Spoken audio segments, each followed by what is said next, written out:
Yeah, you're dead right, Jeff. And another athlete to look out for, Lucy Jones of Herne Hill. I know she wanted to line up at that 3,000 last weekend. Came down with a bit of sickness, works full-time in the office.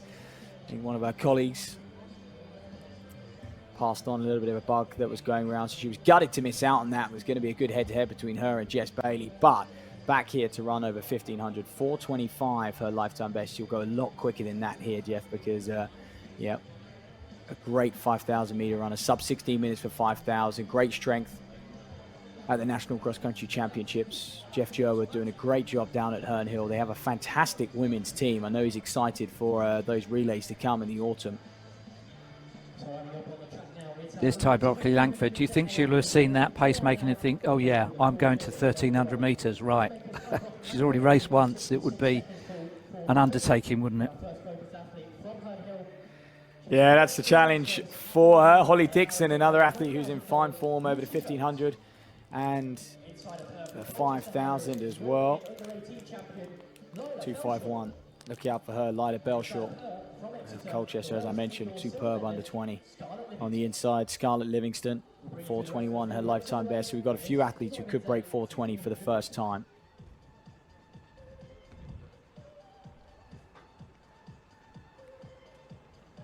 But Emily Parker, for me, is the athlete in form.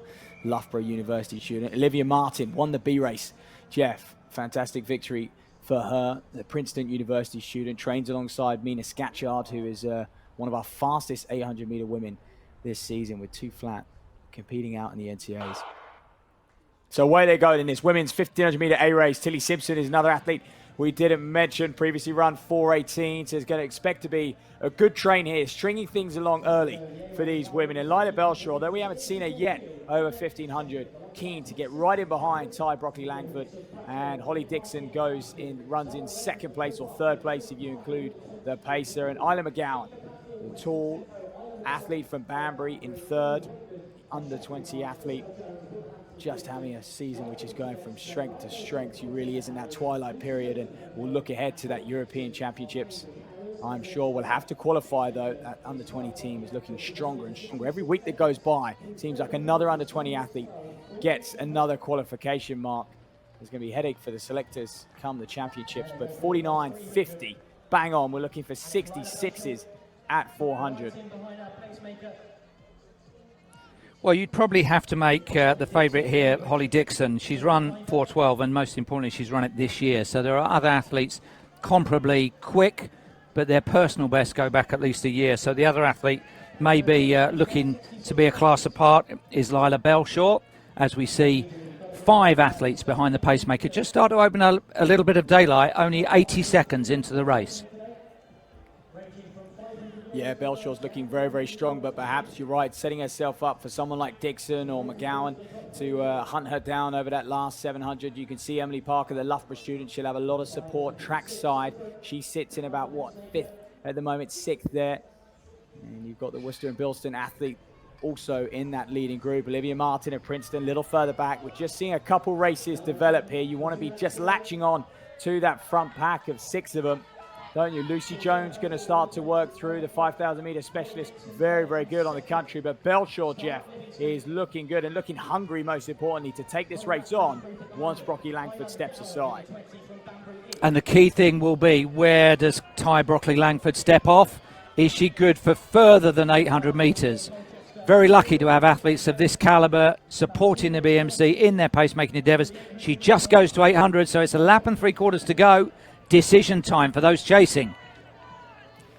This is very, very good running from Belshaw. Look, her and McGowan know each other well from that European Under-18 Championships last year. Belshaw won on that occasion, 4:13, to take the title at the European Under-18 Champs, just an Under-17 last year. She's done one race this season, Jeff. That was a 2:01 down at Watford a couple weeks ago. So in incredible form over 800. PB there.